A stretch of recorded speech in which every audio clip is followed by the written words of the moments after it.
I love going on a cruise, recommend it to friends, family, anybody I can talk to, but there are definitely some unpleasant issues you might run into, and I want to talk about them up next.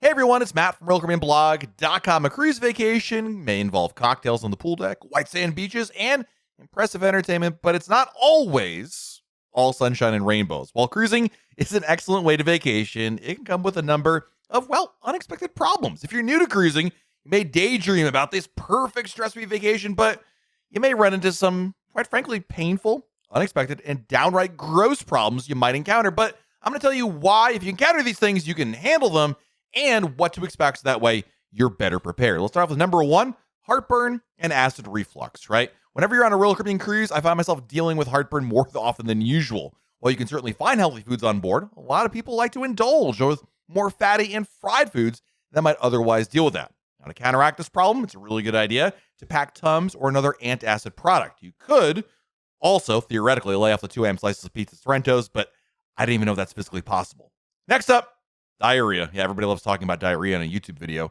I'm going to keep it going here because this is a reality of it. The sudden change of diet combined with new types of food and long hours of traveling can wreak havoc on your digestive system.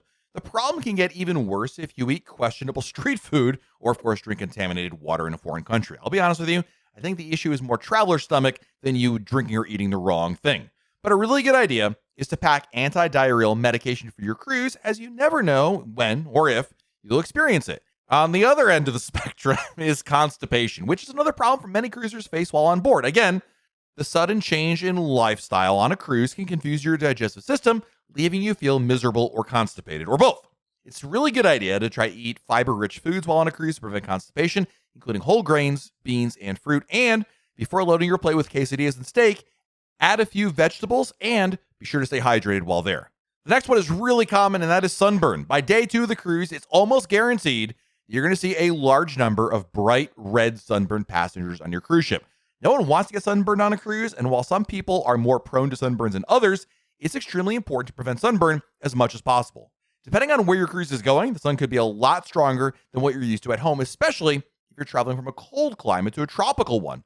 Always remember to apply, and most importantly, reapply sunscreen generously, both on board and in port, to prevent sunburn. Personally, I've had terrible experiences with spray sunscreen, which has resulted in painful sunburns. It's just easy to skip over a spot because it's not as apparent where it's going. Because of this, I always advise packing sunscreen lotion over the spray variety. Plus, then it doesn't go into someone else's face nearby or anything like that. It's also recommended to pack aloe vera for a cruise. Sunscreen or not, sunburns can still happen, and aloe vera is a much more affordable at your local drugstore compared to the price on board your ship. Next up, sweating, or as my friend Elizabeth calls it, glistening. There's nothing pleasant about sweating, but unfortunately, it's a common occurrence on a cruise vacation.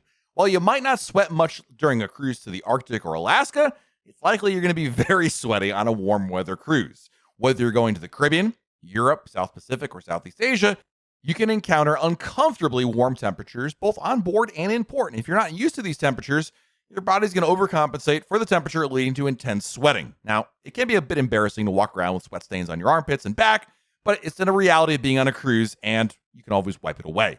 Next up is bloating. Yeah, food is enjoyable and important aspect of any cruise vacation, from sushi rolls at Izumi to molten chocolate cake in the main dining room. Sadly, indulging in delicious cuisine while on board can lead to bloating, a problem no passenger wants to deal with. To combat bloating, eat more slowly, chew your food properly before swallowing, and increase physical activity while on board. It's also a good idea to drink water and avoid foods that typically cause you to bloat, such as dairy or bread. Not only is bloating uncomfortable, but it can destroy your plans of wearing that cute, tight dress on formal night, or so I'm told. Next up are blisters. Most passengers find themselves walking more on a cruise compared to their day-to-day life at home. Cruise ships are big after all, and walking up, down, and around the ship results in thousands of steps. Not only that, many ports and shore excursions require more walking than you're used to. If you're cruising to Europe, for example, you may walk several miles every day, whether sightseeing in Rome or strolling through Santorini. Although walking is, of course, beneficial for your health, it can result in painful blisters, particularly when wearing new shoes. So for this reason, I really recommend wearing comfortable walking shoes that you've worn many times before your cruise. Even though wearing a brand new pair of shoes may sound like a nice idea, breaking in those shoes can lead to uncomfortable blisters. Next up, Chafing. Yeah, we're hitting all the highlights of things people love to talk about in public. You may experience chafing with the increased amount of walking on board a cruise. Chafing is an irritation of your skin that occurs when skin rubs together against skin or clothing. This most commonly happens when walking in shorts, skirts, or dresses, as your thighs might continuously rub against each other. Many cruisers enjoy traveling with anti-chafing shorts, which are breathable, lightweight slip shorts to wear under clothing. You can also apply a skin lubricant to your thighs in order to decrease friction while walking. Next up is limited time in port. If you've never cruised before, it can be an adjustment to plan your day based on your cruise ship schedule. Whereas on a land-based vacation, you're in control of your schedule, on a cruise, you might not have to adhere to hours that your ship is in each port. Most cruise ships stay in port between 8 and 10 hours, which gives ample time to experience the highlights of that destination. Nonetheless, it does not provide as much time as you would have liked when traveling independently, and often results in checking the time over and over again to ensure that you make it back to the ship before it departs. Nevertheless, a major advantage of a cruise ship is being able to experience multiple diverse places in one trip. For many cruisers, this is a good enough trade-off for the limited time in each port. Next up are busy ports. While your cruise ship's brochure may showcase images of empty beaches and quiet ports, the reality is the ports you're visiting are going to be busy because you're not the only cruise ship in town. Some cruise ship ports, such as Nassau and Cozumel, can easily have over 4 or 5 ships in any port on any given day. Given that every cruise ship houses several thousand passengers, there could be upwards of 20,000 passengers in port during the day. This leads to crowds when exiting the ship and walking on the pier, as well as crowds in restaurants, shopping districts, and beaches near the port. The good news, however, is that you can almost always find hidden gems in any cruise port.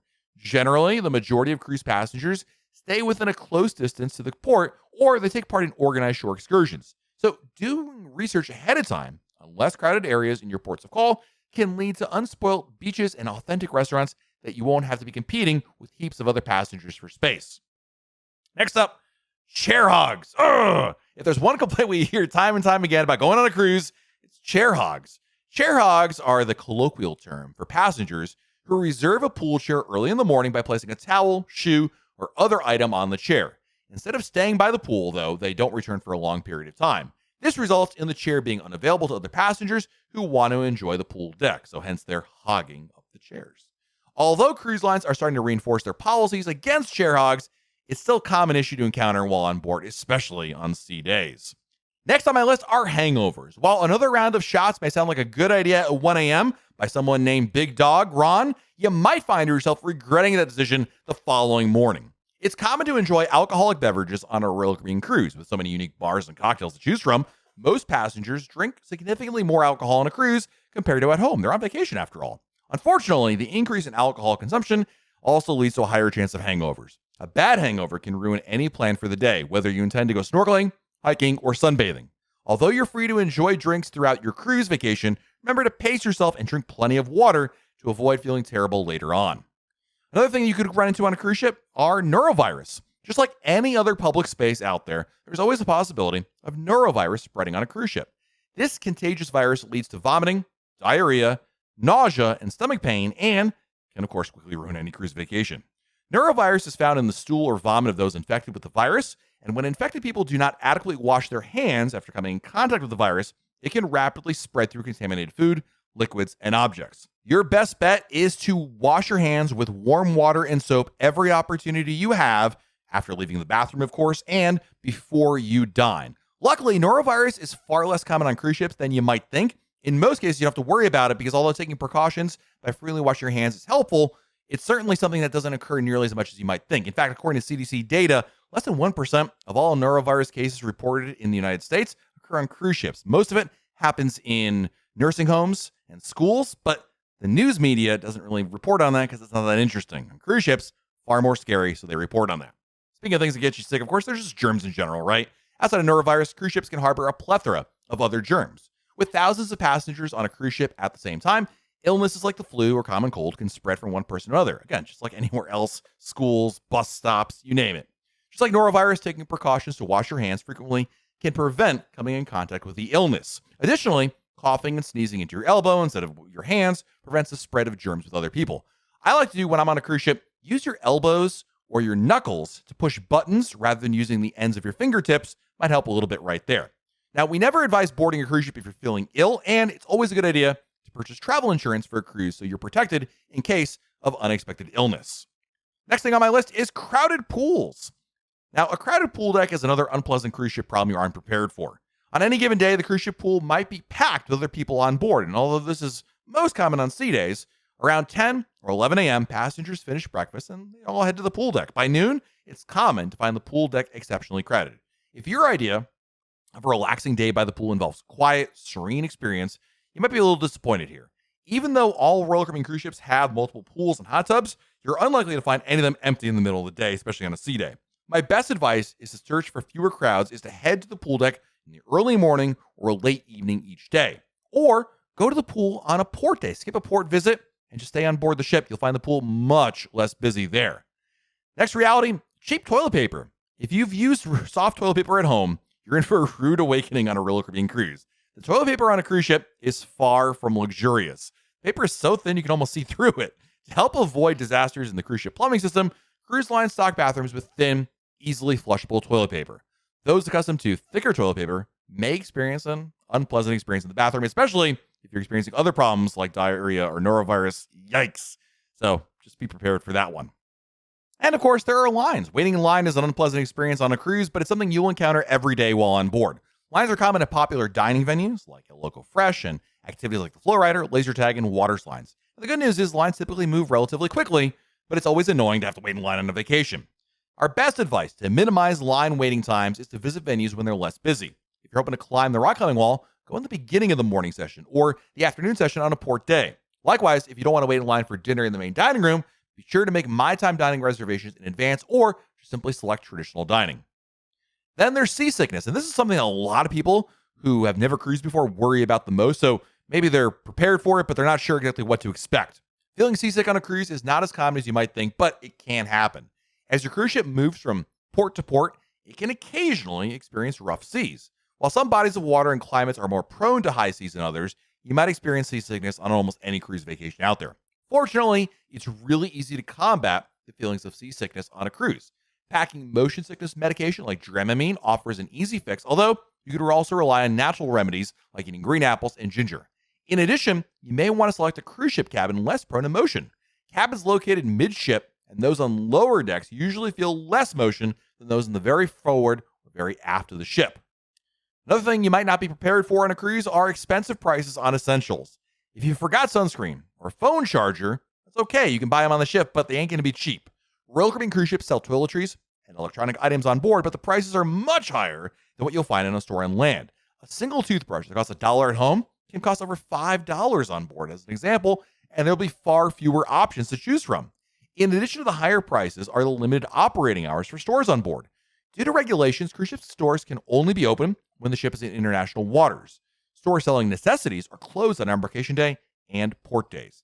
If you find yourself in need of an item like ibuprofen or aloe vera while your ship is docked, you're going to be out of luck unless you go buy it in port. And then there are itinerary changes. Everyone wishes for a perfect vacation, but traveling is unpredictable. Royal Caribbean has the power to change your cruise itinerary and ship at any moment. If you booked a cruise to the Eastern Caribbean and an approaching hurricane can cause the itinerary to shift to a Western Caribbean cruise instead. Weather conditions can also affect whether or not your cruise can dock in a particular port. If winds are too strong, the weather could prevent your ship from docking in port, resulting in an extra day at sea. It's always important to stay flexible on a Royal Caribbean cruise. Ultimately, Royal Caribbean can't control the weather, and it's better to remain flexible than declare your vacation ruined.